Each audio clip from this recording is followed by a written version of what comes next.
예, 이찬진 금감원장님 질의하겠습니다.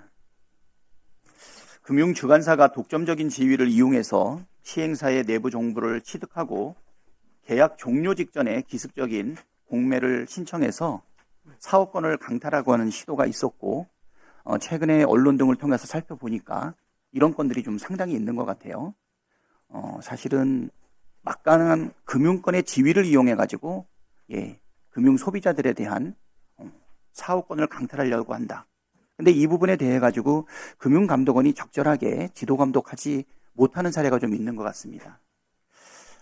시행사가 금감원에 지속적으로 민원을 제기했지만 금감원은 제대로 대응하지 않았고, 또 우리 의원실에서 요구하고 있는 자료 요청에도 허위 보고로 보이는 내용들이 좀 있었는데요. 뭐 이런 부분들에 대해서 좀 지적을 하고 개선 방안이 좀 요구돼야 되겠다라는 마음으로 질의하게 됩니다. 최근에 접수된 제보 중에서 한투 리얼에셋이 금융자문과 주선 업무를 독점하면서 시행사의 내부 정보를 이용해서 요 맨데이트를 받은 계약기간 종료 4일 전에 아주 기습적으로 공매 신청을 해서 사업권 자체를 강탈하려고 하는 시도가 있었습니다. 시행사가 이 사실을 알고 강력하게 항의해서 공매가 취하되기는 했는데요. 지금 말씀드린 것처럼 금융자문이라는 이름으로 금융사가 대주단을 구성하는 과정에서 내부 정보를 취득하고 금융 PF를 일으키지는 않고 토지를 강탈해서 사업권을 가져가려고 하는 경우들이 여러 차례 발생한 것으로 알고 있습니다. 유감스럽게도 금감원도 이에 대해서 사실상 방치하고 있는 것 아니냐라고 하고 있는 민원들이 제기되고 있는데요. 예를 들어서 이번 건의 경우에는 시행사는 금융사가 금융자문계약 만료 전에 공매를 신청한 것은 명백한 신의성실 의무 위반이라는 금감원의 민원을 제기를 했고요. 그런데 요 주관사는 2025년 10월 17일 금감원의 자율 조정 권고를 받고 원만한 조정을 임하겠다고 보고했음에도 불구하고 올해 1월 말까지 협의가 거의 진행되지 않았습니다. 규정에 따르면 자율 조정 권고는 권고 후 14 영업일 이내에 합의가 이루어지지 않을 경우에 연장 또는 금감원이 직접 개입하도록 되어 있는데요. 금감원은 4차례의 민원에도 불구하고 사실 아무런 조치를 취하지 않았습니다. 그래서 감독원장님께 피해자들이 약탈적 금융행위에 대해서 피눈물을 흘리고 국가 등의 도움을 청했는데 감독기관인 금감원이 이렇게 손 놓고 구경하는 것에 대해서 사실 유감스럽게 생각하는데요. 혹시 이 내용에 대해서 파악하신 게 있으시면 간략하게 좀 말씀 주셨으면 좋겠습니다. 네. 일단 그 말씀하신 거는 두 가지 케이스로 좀 분류된 건 제가 확인했습니다. 특정 회사명을 말씀드리긴 그렇고요.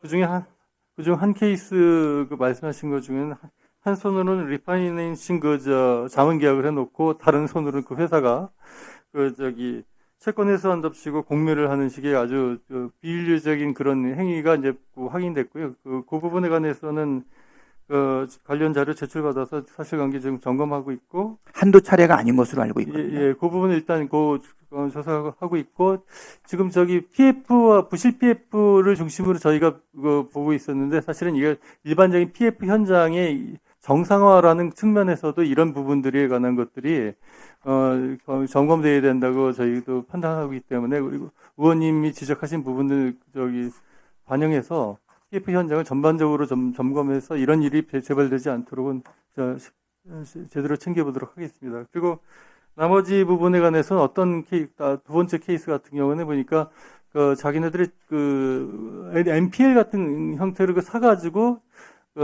수익을 실현하려고 하는 그런 행태를 보인 부분이 있었습니다. 이것도 이제 PF가 지금 중단된 사업장 같은 경우에 이런 약점을 활용하지 않은 좀 부적절한 기업의 윤리 추구, 이익 추구치고는 좀 부적절한 그런 행태가 보여서 이런 부분에 관해서도 주의 있게 좀 살펴서 재발되지 않도록 최대한 노력하겠습니다. 네, 감독원님께서 개선 방안에 대해서 미리 말씀을 하셨는데요. 저희가 좀 여기서 지적하고 싶은 것은 금감원의 허위 자료 보고 및 검증이 소홀했다라고 하는 부분을 지적하지 않을 수가 없거든요. 해당 자료 잠깐 보시면은요. 우리 의원실이 진상 파악을 위해서 금감원에 자료 요청을 했는데, 답변받은 자료가 처음부터 사실관계가 틀렸습니다.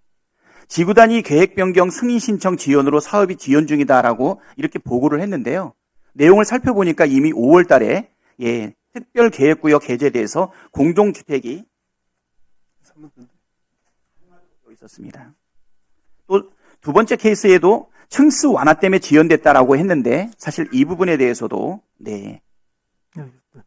그래서 우리가 금감원에다가 물어봤습니다.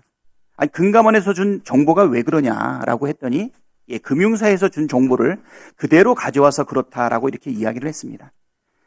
감독원장님, 감독기관이라면 피감기관이 준 자료를 교차 검증하는 게 기본적인 것인데 이런 식으로 문제를 파악한다라고 하면 금융소비자의 민원에 대해서 금감원이 분쟁 조정자로서의 역할을 할 수 없다고 봅니다.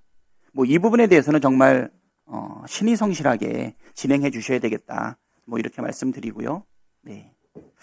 그리고 또 이러한 금융기관의 압도적인 지위를 이용을 해가지고서 우리 세 번째 자료를 좀 보게 되면은요. 네.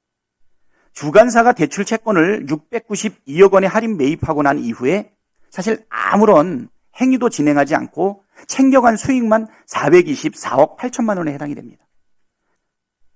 또 맨데이트를 받았다는 이유를 가지고서 만기 4일 전에 그 해당 사업 부지를 강탈 목적의 공매가 있었고 이 부분에 대해서 서류를 제시하면서 이의를 제기하니까 처리하기는 했는데 그 이후에도 이 계약을 해지해 주지 않아 가지고 4개월 넘게 계속적으로 수익이 발생하는 부분이 발생을 했거든요.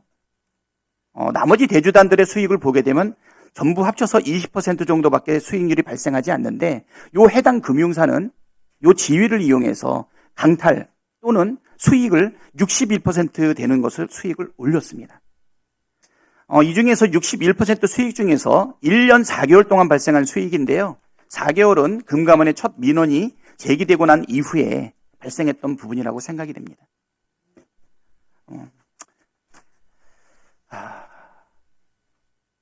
우리 감독원장님께서 아까 처음 답변에서 이 부분에 대한 개선 방안을 충분하게 이야기를 해주셨는데요. 뭐 이런 부분들에 대한 잘못된 관행 또는 독점적 지위 또는 압도적인 지위를 이용해가지고서 사업을 강탈하거나 윤리적으로 있을 수 없는 일이 벌어지는 부분들에 대해서는 감독기관으로서 금감원이 분명한 역할을 좀 해주시기를 국민의 이름으로 당부드립니다. 예, 지적하신 말씀 유념해서 현재 현업부서가 이런 부분들 교체 검증 없이 피진정인 일방적인 자료로 이렇게 종결하는 형태의 관행이 있다면 반드시 시정시키고 재발 방지되도록 철저히 감독하겠습니다. 예.